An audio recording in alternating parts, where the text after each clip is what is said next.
Good afternoon, and I'm terribly sorry for the delay. This is a special meeting, Thursday, June the 3rd, 2021.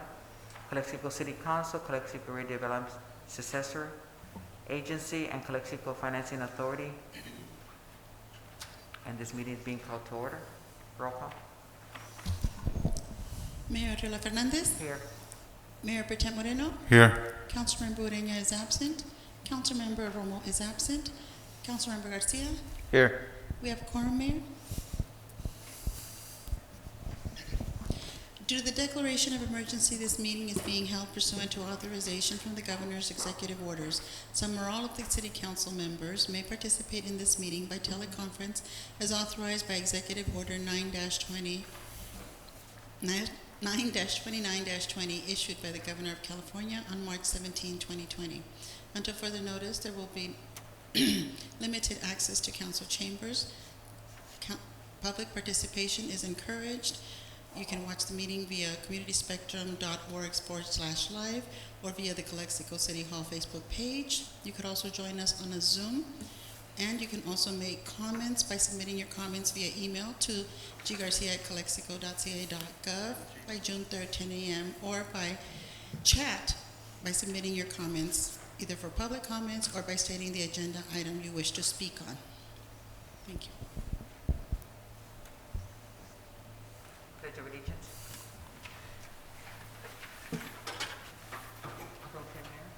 No. Okay. Ready? Begin. I pledge allegiance to the flag of the United States of America and to the republic for which it stands, one nation, under God, indivisible, with liberty and justice for all.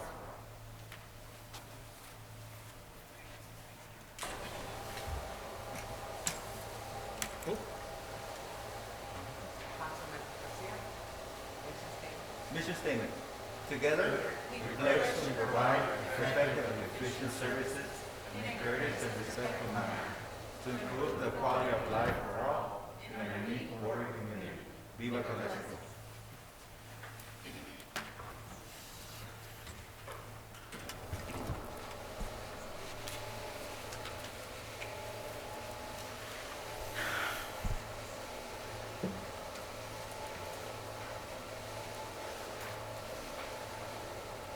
Okay, approval of the agenda.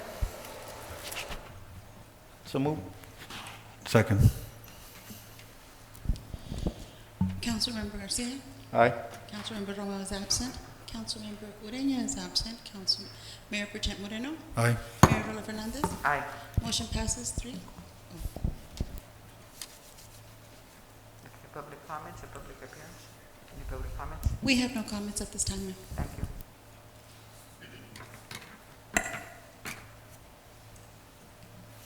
Discussion items?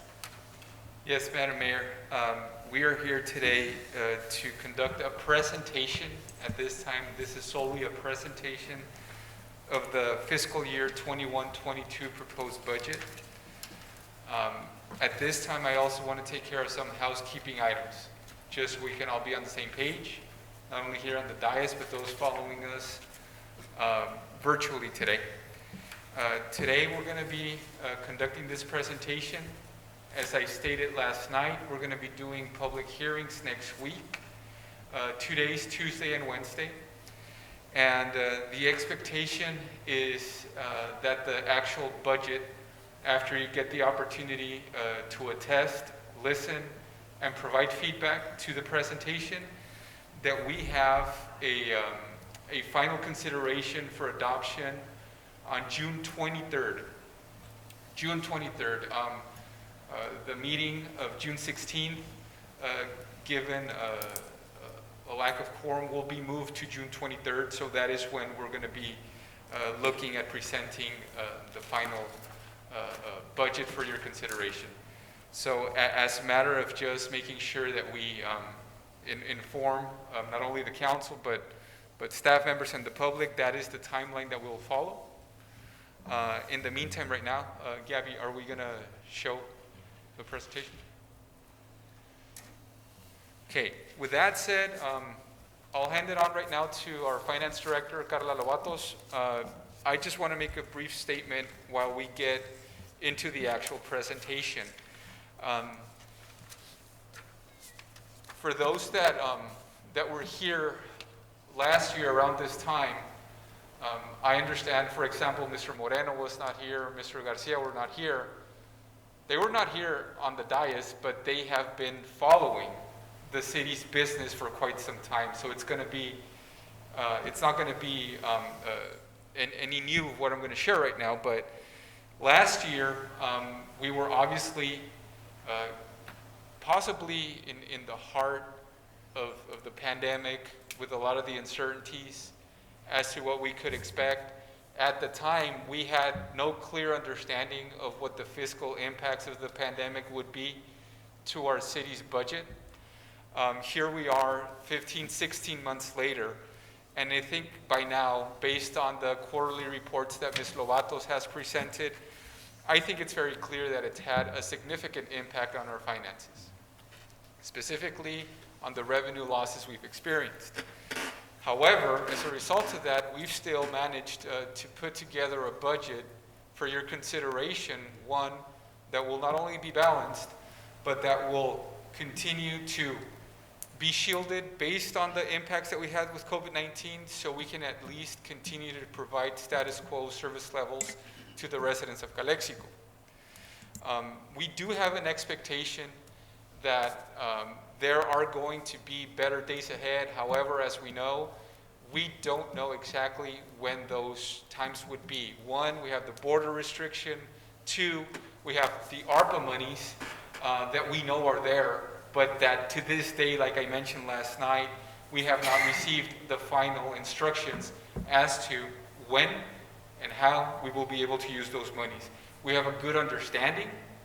Last night, I even mentioned what could be a priority for us as it pertains to the ARPA money. But for the sake of this presentation today, I'll have our finance director, Ms. Lovatos, just give us a rundown of what we're proposing and why we're proposing it. Thank you. Good afternoon, Madam Mayor, council members. We have here a presentation of our proposed budget for fiscal year 21-22. We'll go into, this is just a brief overview for you to look at the highlights of this budget. We will have a little bit more detail next week on the budget hearings. You'll hear from every department on their needs and their wishes. As Mr. Figueroa mentioned, this is a very lean budget due to the fact that we're still dealing with the effects of the pandemic. At this point, we don't know what's going to happen. We still, as Mr. Figueroa mentioned, we do have ARPA monies, but the guidelines have not been released as a final.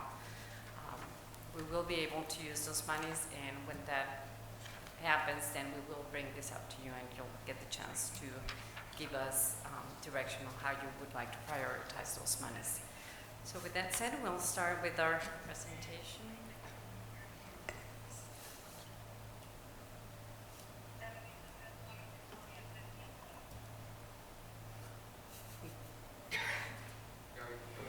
Kevin, can you?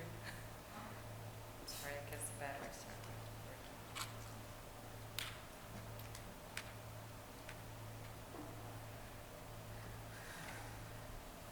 Is it you? Is it?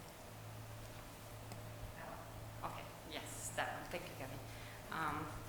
Citywide budget. The proposed budget authorizes $143 million in annual spending. The $100 million capital budget provides significant investment in utilities, streets, and parks infrastructure. Now we can see the detail on, we look below, general fund. For this current fiscal year, we had spent on general fund $15 million. We're proposing a $16 million for 21-22. Enterprise, which comprises of our water, wastewater, airport, and solid waste. This current year, we had a $19 million budget. We're proposing a $20 million for next year. Debt service, $6 million, increases a little bit by $100,000 for next year. And this is any debt that we have, and that would be any of our bonds, any other leases that we have. And our capital program goes from $13 million to $100 million. We'll go into a little bit more detail on that once we go to the capital improvement project. So this tells you our general fund is only 12% of our overall budget. Enterprise and other operations 14, the debt service 4%, and our capital program comprises 70% of our budget for this current, this coming fiscal year. Some of the highlights for next year. Next slide, please. No, it's another one. One before. There we go. Thank you, Gabby. Our general fund, it's a $60 million fund. It's still a balanced budget. We had to make some cuts, and you will see that on the detail. We had some requests from the departments. As much as we understand that the departments have needs, that we all have staffing needs, and we need materials, supplies, and all, at this point, it's not recommended that we don't have a balanced budget. So we're still balancing our budget. We did add some post-training, some building, kennel repairs for animal control, office equipment for some other departments. So we're still trying to maintain a balanced budget. We did cut a lot of the expenditures, but at this point, there's risk in us approving any expenditures and not having a balanced budget. It is important that we maintain a balanced budget, so we're going to have to keep it this way as we've done in the past few years. We will be bringing you quarterly reports, and as we see the revenues start increasing, then we might be able to release some of these funds. The departments will have an opportunity to present their needs. Then at that point, when we do see the revenues come up, then you'll get a chance to decide on how you want to put those monies to work to serve our community. For our federal COVID relief, we have approximately $7 million. The final figure has not been released. Once we get that money and once we get the final ruling on how these monies can be used, then we will be bringing that to you, and you'll get a chance to prioritize on how those monies are spent. Some of the things that we do know that could be used is backfill for revenue loss, police fire vehicle replacement, homeless housing improvements, and there's other uses to be released. Again, our capital program is $100 million. We have some bond funding for water and wastewater plants. We have grants for our new River Ridge and Heber Park and 2nd Street Bridge widening and fire station improvements. Do you have any questions as of now, or? No. Okay. Next one, Kevin. Okay. So we're showing you here how our general fund has been trending for the last few years. As I mentioned in our third quarter report, general fund includes our Measure H. It is part of our Measure H. We had decided a while back that Measure H will be tracked separately, and we have another fund for Measure H. But at the end of the day, on our financial statements, it gets consolidated with our general fund. As you can see, we had in 2010, 2011, 12, 13, 14, we had some really good years, and we had revenues and we had reserves. In 2015, that started decreasing. 2016, that was a trouble year for us. That's when we lost approximately $4 million. And as you can see, in 17, 18, 19, we started recovering, and now 2020, we have about $1 million in reserves, and we're planning on continuing this trend. And again, as we can, we will continue putting money into reserves. As of now, we have, with this budget, we're planning on having an 8% reserve. We would like to have at least 12% reserve, which would be about a month and a half of cash flow.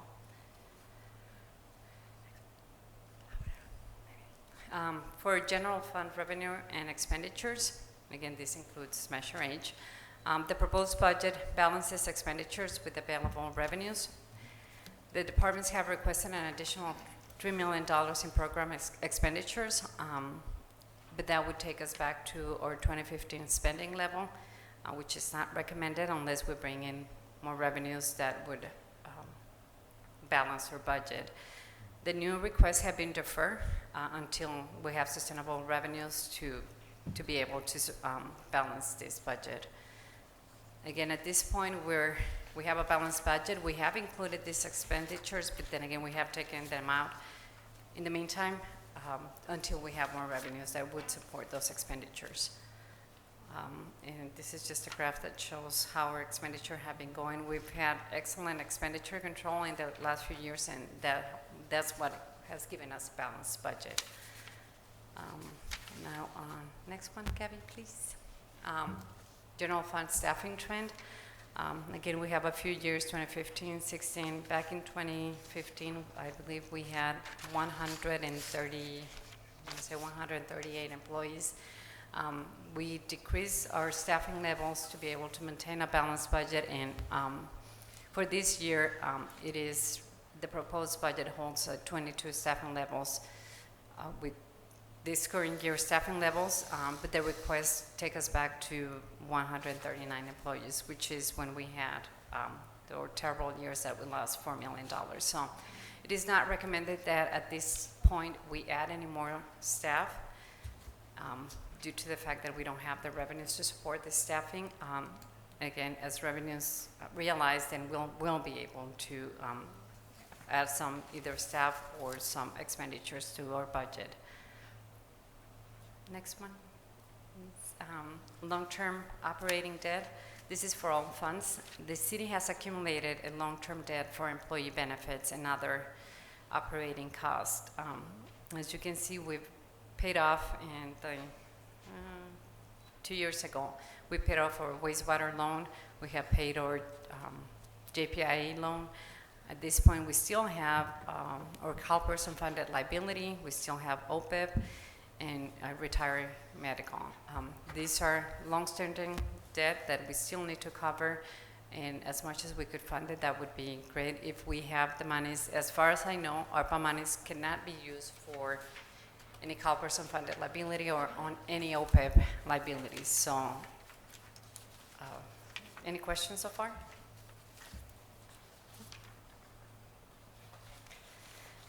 This budget is also including a 5-year projection. Gabby, can we go to the next one? Thank you. We have projected that in the next 5 years we will grow revenues by 2%. And our expenditures will be at the same staffing levels, same levels that we currently have, just with the 2% increase as of now.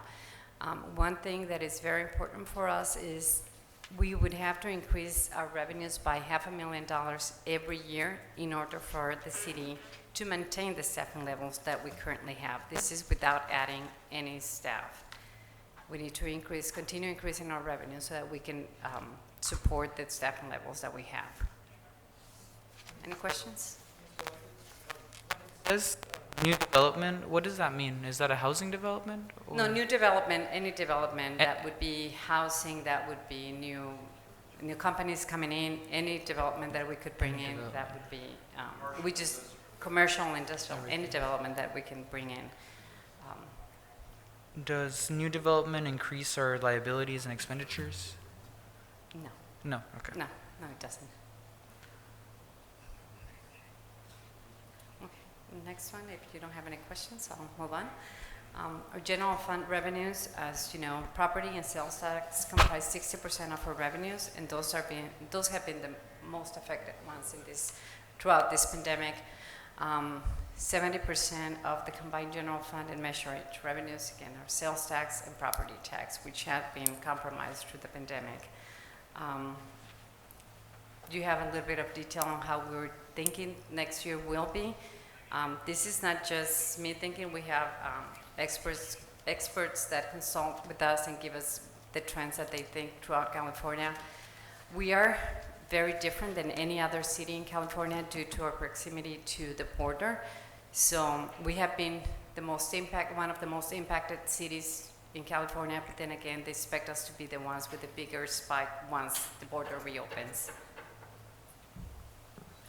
Just to complement what Ms. Loatos just mentioned, I do want to emphasize something that I also raised last night, and that is that at this point right now, what we are expecting to do is maximize the monies that can make up the revenue losses. It doesn't mean that we're going to recoup every single dollar that we lost, but within the formula that ARPA allows for, our priority is obviously going to be to try and maximize that dollar figure as it pertains to revenue losses. And again, I think in this slide, Ms. Lovatos, again, and this is the trend that you're going to see is, and this is per my direction, we're being conservative because until we actually know how much money we'll be able to maximize, and by that I mean a hard number, we will be contemplating that. In the meantime, that is why you see this in front of you right now. Just on the general fund revenues. So I know that these are projections, right? But, as we have seen on the trends, and this has been, what has applied, over the last few years. I mean, the trends have been off. I mean, and we don't have a crystal ball to really tell, for example, on the sales tax, property tax pretty much, we know that, properties are there. But a lot of other things, that are depending on market, are depending on things that we don't have control over. So that's where I'm concerned where, we have these projections. How sure are we that, this might be the projections? Because a lot of times, we fall short and we have to scramble around to try to make up for that difference. Because I see, for example, the 2021, the Measure H transfer was 423,000. And for 21-22, it's double. So we're making up a lot of potential revenues from Measure H, and that's something that I would like to really get more feedback and understand, and not just understand. I think put to use those monies. I understand we have to have this revenues, but it's also a contradiction to see it as revenues. I want to see this going to use, and I understand that we need to have a balanced budget, and that is part of the balancing the budget. But seeing savings and all these things, I think we need to get a better handle on of the Measure H, especially because all throughout this presentation, Measure H comes almost in every slide. So we have to understand better. We have to really see how we can maximize. Question from Councilman Ureña, if development affects, other options, other categories, it does. Because development, of course, is going to have a more need, for fire, for police, so it puts a higher demand.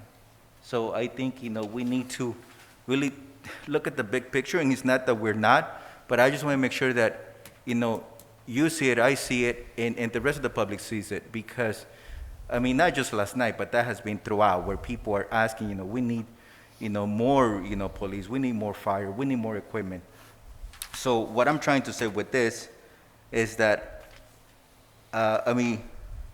we have to be prudent, we have to be conservative, but also we have to put some of this money to use. We have to spend it, right? We have to be realistic. I see the trends, and I hear you when, if we need to keep, or we want to keep the staffing levels as we stand now, we have to have that $500,000 at least coming in, right? Additional Extra $500,000. every time, right? Mm-hmm. Every year. But we know that, the staffing levels at this time, they're not enough. That is correct. They're not enough. So, we need to do a better job, and that goes for all of us here. We need to make the hard decisions. We need to invest not just on hoping that we get more revenue, more investment, but I think, investing, and I go back investing in the human capital, in the key positions that we need to have, to generate this 500,000 additional that we need every year, to keep the staffing levels, and more than that, to have this wish list of 22 additional staffing, and that's not even, close to what we need. So, just again, getting on my soapbox here, and just putting things into perspective as to what is it that we need to do? And this is just a workshop. You're sharing with us, what we're looking at, projections. But then also, let's not lose sight of reality. Anyway, I just wanted to interject on that, just something to think about. Yeah, and I guess this is really very, very interesting. 2015, we had 52 police officers. Now we have 41. Yesterday, we were just talking about, we had a presentation from one of our police officers and our dispatchers. It's how could I say, it's sad to hear what's going on, and these are the areas that we really need to focus on as well. But how are we going to do it if the money's not there? Or how you're saying that we also need to save some money, but what formula are you going to use in order to get there? We're not too, also we're only two less and with the fire department, but even so, our population has almost doubled, more or less. How did you want to say? Well, so all I could say is you really have a lot on your hands. Well, and I want to say we, right? It's us, also providing direction and providing, leadership. But, I think we also need to, I go back, we need to make key investments. And I'm looking forward to the investments that are going to be made, especially in the human capital, right? Where we can generate, because something has to happen. There has to be something a switch that has to be flipped, so we can, again, we always have said that, we want to be business friendly, we want to be community friendly, all of that, and I think it's happening, and it needs to be commended. Not, it's not. I don't want to sound negative. There has been a lot of positive, on the trends and the general fund balance, of course, from 2010 to 2014, it was great. Then we went to a negative. Then, from 2020, we came back on the positive, and we continue to be, and that is commended. And that considers COVID, by the way. Yes. So all of these things, but now moving forward, again, we're going to continue to tighten our belts, but also making the key investments. And I think we have given some direction already, where we have to make investments that are going to produce those returns that we need. So, Madam Mayor, can I say something? Okay, so Chief Gerardo, what's your workforce right now at your department? 21.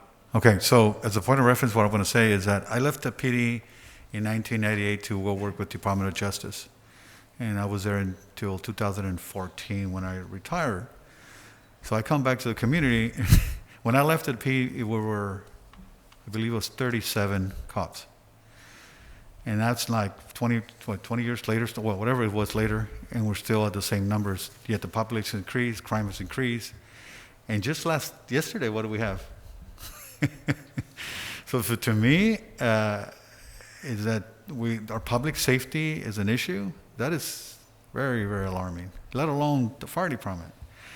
So for me, it's always been a public safety. I don't think we can argue that public safety is very, very essential. It's one of the most important, right? Public safety, because you guys are the ones who respond at 3 o'clock in the morning where I'm not comfortable at home. Or here in this case, the fire department responds too. So for me, it's very alarming that we don't have a workforce to par. And I don't know what the benchmark is with other police departments based on population, how we have that ratio. But certainly, we're lacking there, the public safety. And I've always said, you need is one incident in Calexico, one little incident, and you're done in terms of public safety. So yeah, it's very, very alarming that we don't have the workforce, because we can't provide the money for that. And I don't know what happened in the other past administrations, but certainly we're here now, and I think we can make the change. I know we can always blame COVID, but we need to prepare, because what's going to happen is where COVID's gone, it's going to be gone one day. And what's going to happen, we're not prepared. And certainly the money's not there. That's what I look. Well, if you could see, in the budget for the police, we're budgeting almost what? $17,000 less? 16,804, to be exact. The That's difference. quite a bit. Yeah. And, well, the fire department, I mean, we're okay. My question is, we're in the fire, did we get that fire engine? Or that ambulance that was supposed to, Yes, we do have it, we're just waiting for the insurance and the registration to be completed, and that should be completed by next week. It should be good there. did that arrive about a week ago, Yes, Saturday? yes. And once we get that in service, we'll have the additional one, also next week. And we Okay. should be having two running. Thank you. So, well, excuse me, go ahead, what would be obviously, Chief Avila, you and I had this conversation a while back, what would be safe numbers, but then also have reserve numbers just in case, right? Because you'll be being overworked, and that's where your main salaries go to, the overtime, because you don't have the manpower. So, Chief of Police, and I ask you, Mr. Avila, Chief Avila, what would be a true number, a workforce that you could be safe, rest assured that we're providing this public safety for citizens of Calexico? You need to have 4 ambulances, 2 that were in service and 2 for reserve. Right, Because yeah. if not, we're gonna run into the ground again, like we've done in the past, and we're gonna find ourselves in the same hole again. Right. How about you, Mr. Chief Gerardo, in terms of manpower and, I mean, in a perfect world, I would, in order for me to function and provide the service that we need to provide, I need to have at least 36 to 1. How many? And that's being conservative without having extra bodies. That's Form 1, every shift, investigation unit,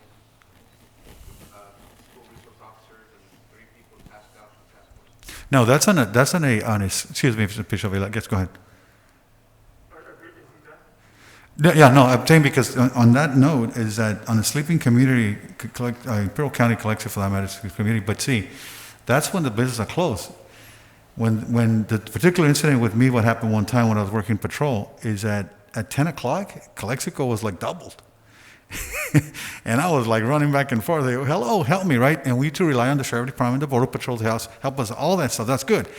But we're looking at a population of 41,000, but then when business open, 100,000, 120,000? We don't have the capacity for those calls, to address those calls. So we're going to double that. Oh. You know, and like I said, I'm being very conservative where I'm taking baby steps instead of saying, yeah, you know, in reality, I need 62 officers. Total. Right. That's true. You know, and that, you know, and then you throw in the dispatchers, you need at least 12 and 1 supervisor. Animal control, you need somebody out in animal control. Yes, Chief, go ahead. So, just going back to your initial question, if you look at the draft that was provided on page 6, if you notice that in 2015, we were at 30. In 2015, we were still understaffed Yeah. at 30. And we're now in 2021, and we're lower than what we were. Yeah, I noticed that. There was already a need in 2015, and we had to make it work with 30. We're now in 2021, and we're less than what we were in 2015. That's true. It starts to get to the point where it's very unsafe for our employees, and obviously for our community. Right. Thank you. So the council will get, and I also want to make sure that I am respectful of my department heads. They will get an opportunity next week to go into detail into all these important items that have to do as it pertains to the staffing levels and the service that we provide. And I think we all can agree, I mean, COVID is not an excuse, and it will not be an excuse. But I also want to point out something. I mean, and I won't forget this conversation, in December of 2019, the finance director, staff, and I were reviewing the quarterly report that we provided City Council. At that time, what we were projecting for the next coming fiscal years was extremely, extremely promising. Extremely promising. Why? Because we already had paid some of the debt that we acquired, or that some of the debt that the city acquired to keep itself running in the 2014, 2015 years, when you guys right now saw the general fund trend that slipped and went into the red. We already had gone past that. So as in the other slide that was presented right now, the only other debt that we have is what everybody else has. Everybody has unfunded liability. Everybody has the issue with CalPERS. That's across the state. So now we've eliminated some of that additional baggage that we were carrying in terms of debt. So that's the good thing, right? Because we don't have to deal with that anymore. It's paid and it's done with. Now it's a juggling act. It's a balancing act, like Councilman Garcia was saying. We do have a dire need to have the staffing levels that are needed. But in order to do that, we need to generate revenue. And the key thing here is the investments that are being made to make sure that we have the proper team members that can be part of that revenue generating operation, that can provide additional help for public works, for recreation, for library, public safety, even, and I want to point this out, even the finance department. The finance department is in dire need of additional technical assistance. So, I mean, it's straight across the city, but I concur. If those investments in personnel are made the right way, that's what's going to generate the money that's going to allow you, obviously, to give us the direction in terms of what holes are going to have to be filled first. So with that said, if there's any comments or questions, Carla, maybe we can No, thank you. continue.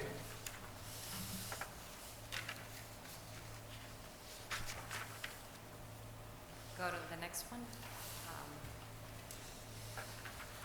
General fund expenditures by type, salaries and benefits, as we had seen in the past, that's the biggest expense the city has, and this includes not only salary, but all the benefits that any employee and every employee bring in. Operating capital leases, that's $2 million, or CalPERS unfunded liability, $1 million for the year. It totals, I want to say as of now, we are up to $28 million. Spikes up and then it starts going down again. This expenditure, this unfunded liability goes for the next 30 years. So, in our retiree medical, as you can see, most of our expenditures are derived from the employees or staffing. Our expenditures by program, we have police with 5.4 million, fire 4.5. Oh, Gabby, next one, please. Community development, 900,000. Public works, 1.1. Community services, 1 million. Housing, 300,000. Admin, non-department, 2.6, and our ISF or retirement medical, 750,000. Again, this is just by department, and this is how our expenditures are spread through general fund. I hear you loud and clear when you say we need to invest in all the needs that the city has. I do understand. And I know all departments have needs, but at this point we cannot go back to the years when we had an unbalanced budget. It's a balancing act. We're all trying, every single department is trying to do the best we can and provide the services we can to our community with the limited resources we have. We're trying, and as much, we were very hopeful that last year was going to be a better year because we had finally come out of the red and we were starting to see our reserves build up. Unfortunately, we had COVID, but as Mr. Figueroa mentioned, we can't blame it all on COVID. There's other things that have happened. We're still trying, and hopefully in the near future, if we bring in more development, or sales tax increase, we will be able to start releasing some of these funds. So this slide actually shows some of that investment, some of that critical investment that I heard Councilman Garcia and Mayor Pro Tem Moreno bring up in terms of obviously making an investment in some departments so we can begin to have a new source of opportunity to generate more revenues. I think this slide does a good job of showing that. Those investments. Yes. This one in housing, it goes up from 91,000 to 3,022. I mean, I don't know exactly what kind of housing that's going to go into, but say, for example, this housing investment, how can an investment like this, how does it ultimately generate revenue, for example, in the form of property? What you have here is housing that takes into consideration the economic development component that we're adding on, in which, as we all know right now, there's a recruitment process going on. So that would be one of the components from that line item. Aside from, and correct me if I'm wrong, Ms. Vivantes. That is correct. Yes, It's bringing in a director for the housing and economic development, and with that, some other staffing levels. And not only does it handle that housing, the portion on general fund, but it also handles our loan portfolio, which includes CDBG, home, all of the other programs that we have in any other grant that we have for housing. Which includes some of those programs that actually the city recoups some money on. Oh, okay. So that is also where you see another little add-on in that line item. Excellent. Next slide, Gabby, please. Thank you.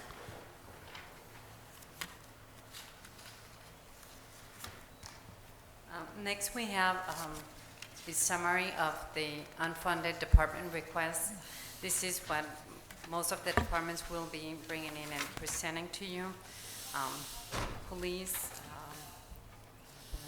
this is staffing, 6 positions, fire 6 positions, public works 6 positions, community services 3, and admin 1. Additional $350,000 in operating costs, and public safety vehicles, $724,000. Again, these have not been included as funded expenditures for this coming fiscal year. But again, if revenue is realized, then we will be able to start releasing some of these funds. So again, this is, can you go back one, please, Andy? So I think this also shows, obviously, this by no stretch of the imagination will meet the needs of what our public safety departments need right now, but based on what you're going to hear on Tuesday and Wednesday of next week, also the department heads are being congruent with the current fiscal climate of Calexico.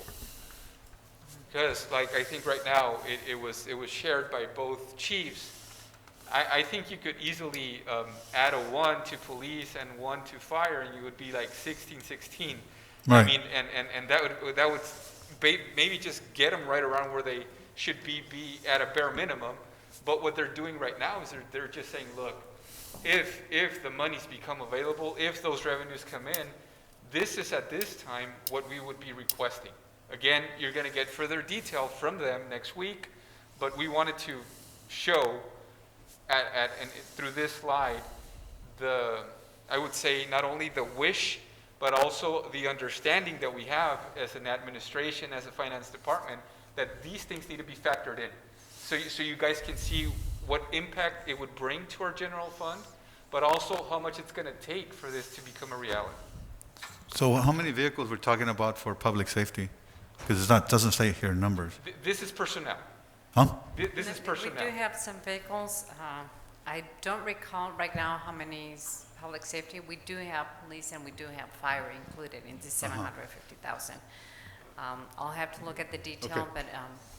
but I stand corrected. You're right, Mayor Pro Tem. The top figure is obviously personnel, Right.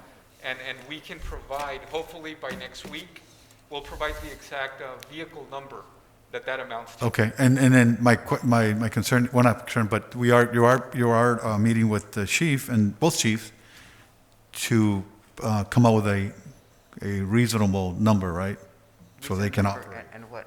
In terms of vehicles, how many vehicles do they want? Because they can ask for 20 police cars, but we can only get 2. Or they can ask 2 and we get 20, right? But you are, It's congruent with, yes, it's Right. congruent with what I shared, that they also understand that They can say, I want, I don't know, 15, but maybe at this time it's not feasible for the city. So they accommodate to what, something that could be reasonable in the very near future that we could afford. Got it, thank you. Next. Now, water and wastewater operating funds.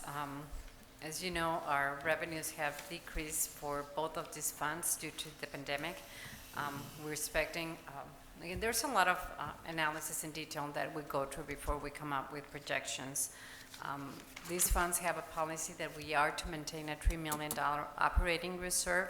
After all the expenditures, we need to cover salaries and benefits, operating costs, transfers to debt service, and that includes bonds and lease of vehicles, and also a transfer to capital fund.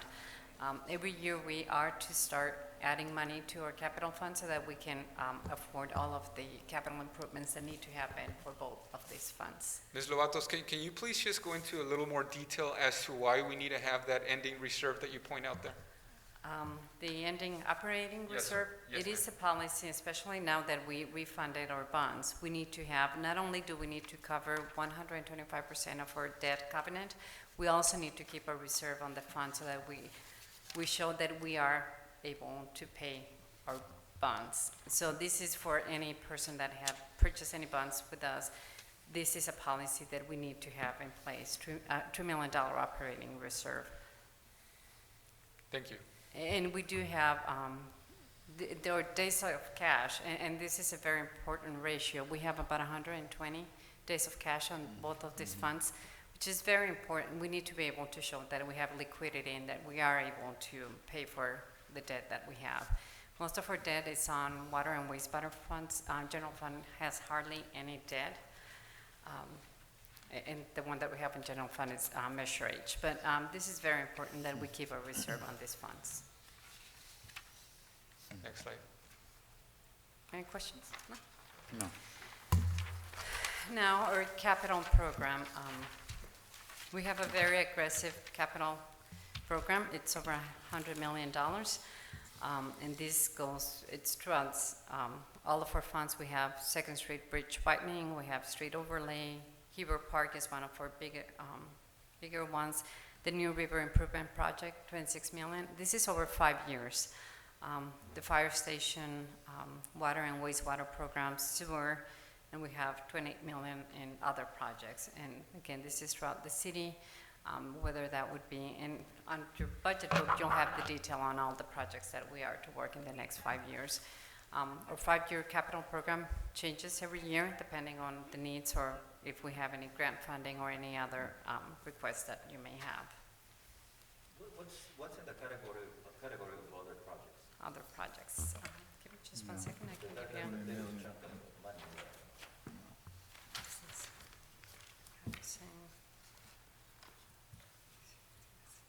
Give me just 1 second, I can give you a little bit of detail on that.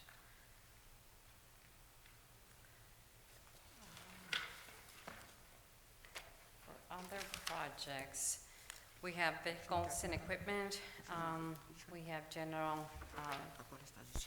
government, a dispatch console, parkway, alleyway, community center playground rehab,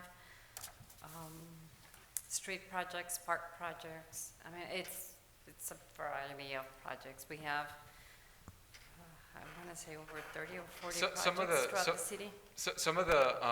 Some of the monies that we've been discussing in recent meetings, Councilman Garcia, for some of the projects that get done as it pertains to infrastructure improvements are included in there. Let me give you an example. You can see a significant difference from the capital program from last year, from the year that we're in, to the one that's coming in 21-22. A lot of that is also because of, aside from the obvious ones like the New River and other ones, it's because we've been able to acquire additional monies that can help make some of the improvement projects that the city needs, like the ones that were referenced right now by Ms. Lovatos.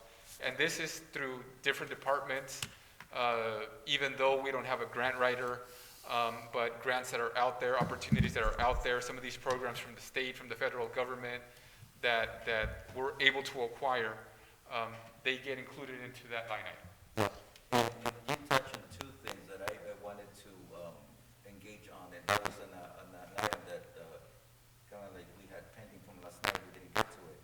I won't get into that. That's something that we'll discuss at a future meeting or next meeting. Because, so I hear parks, and also I hear that, from information, the backup that was provided for the pending items, it comes down to funding. So I hear some of this, I hear, other projects, and I understand that, you have some obligations to follow the guidelines as to how you can spend these monies. But if somehow, we can use some of those monies to kind of like get some of these projects to the finish line.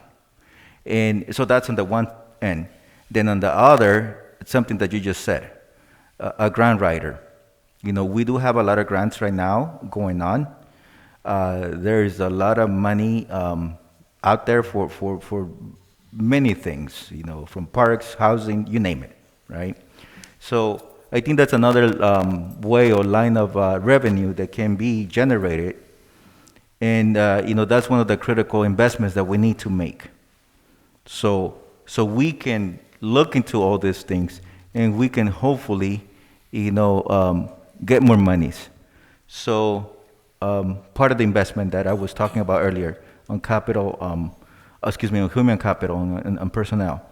So just to make sure that we look at, every possibility that we have, to make sure that we're able to complete, or at least to make the projects that are on the pipeline right now or being worked on, to get to a level when we can make them available to the community, where we can, they might not be complete as to where we want to see them or we ambition, but at least for them to be used. We don't want to invest in things and just to have them sit there. So, but again, I won't get into specifics of those items. It's for the next meeting, but just a prelude to that. Absolutely. Miguel, question. Yes. So right now, okay, like Mr. Garcia just mentioned right now about all the funding that's out there. I know that we get letters or information from the state, from wherever the county. So who's the one that's currently going through the process at every department? Do you, or who's the one that handles all the application filling out or the submission? It's myself and staff. We and I do want to point something out. We did have a grant writer service, Okay. that was provided by a firm in 2016. I think it ran from at least from where I came here in 2017, and that service was here already. And I think by 2018, former city manager Dell cut ties, just because we were actually securing more grant monies in-house through the limited time that staff has, because they need to run their operations, than with the firm. Yeah. So I agree that it's a very good investment. I think what we need to do is possibly just do a better way of assessing who's the best qualified service provider for that. And for that, we can issue an RFP. We can, there's multiple, I know it's not sorry if I'm getting too much into it, but there's different ways that we can approach this. Because I'll be point blank. My public works admin manager pretty much carried the load on completing the Heber Park grant under Prop 68. I mean, we need to say it as it is. And it was a significant amount of money for that project. And I can go on and on, some of the items that the chiefs have also secured for their departments that they've spearheaded within their department. So, yes, we need to carefully look into that and make the right decision as to how we go about it. Okay, thank you.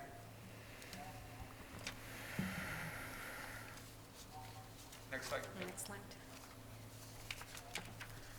So with that, we finished the presentation. Just the next steps, we will have department budget hearings next week. It would be Tuesday and Wednesday. And for the, I'm sorry, Councilman we'll Ureña, update you were not here when I made the announcement, but we're looking to have the adoption of the final budget on June 23rd. It's going to be June 23rd. along with our next city council agenda. That would be the only change, but then again, that would keep us within the timeline by when we need to have this taken care of, and we feel that we're going to go through the proper process, like we had promised, to make sure that everybody gets an opportunity to have their input, give my department heads the time as well, and it also gives my finance director enough time to formally publish the budget once it gets approved. Because, well, let's not forget this, it doesn't end with just the adoption here. There are other requirements that we have with the state of California as we go ahead and publish the budget. It's a very sensitive matter that we need to keep an eye on as well. And go ahead, you can say something. Just very briefly, I know that June 23rd, we're going to have a special meeting.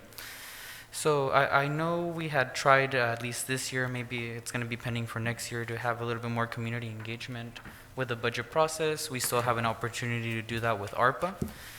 I would definitely like to see on June 16th maybe a mini version of that, because maybe the community, obviously the community, if we ask them, well, what do you want us to spend the money on, listonones de cosas que necesitan, but maybe we can engage the community, especially the business and commercial community, to come here and help us identify the markets that are strong and have strong potential for revenue generation. And in that aspect, así rapidito, because we do have to get this approved. That is why we wanted to have this presentation, because we know that some of those folks are following us. When we convene on the 23rd, anybody, that's why I want to be clear as to when we're going to bring this for the council, so everybody's aware, engaged, in case they wish to engage. Also next week with the budget hearings, people will have an opportunity to chime in if they so wish. Councilman Garcia, you wanted to say something? I was going to say something along the same lines as Councilman Ureña. That has been, something that I've been asking also for a while, where this process, it's a truly engaging process with the community, and it's starting with our commissions. I think two of the most important commissions, all of them are important, that's not to say that one it's more important than the other. I think, but two of the commissions that should be looking at this should be the Business and Finance, and also Measure H, because those are the two that, again, are really, involved in this, So I understand that, we are kind of like on a moratorium for now, of those meetings, but also pending on a training. And when I asked, 2 weeks ago, he said that we needed about 2 weeks to provide that training. I don't know if that has been done, but if not, it will be, in our best interest to hopefully have that done, and at least, have those two commissions, look at this. Because even with us, and this is not criticism, but I understand that, we have tight deadlines. But in us getting these numbers, and I know we were told about this special meeting, but, getting this information, within a few hours, I think it's a little bit, of a time crunch for us also to kind of like try to digest this in a few hours, and I know that's my job, and I try to do as much as I could, but, literally hundreds of pages. I think it's a little bit too much to ask. But nonetheless, I would like to see a little bit more participation and, from the community in this process. That's where we get also great ideas, not just that the 4 of us or the 5 of us, are the ones, but rather that the 40,000, population of Calexico also should be engaged. Thank you.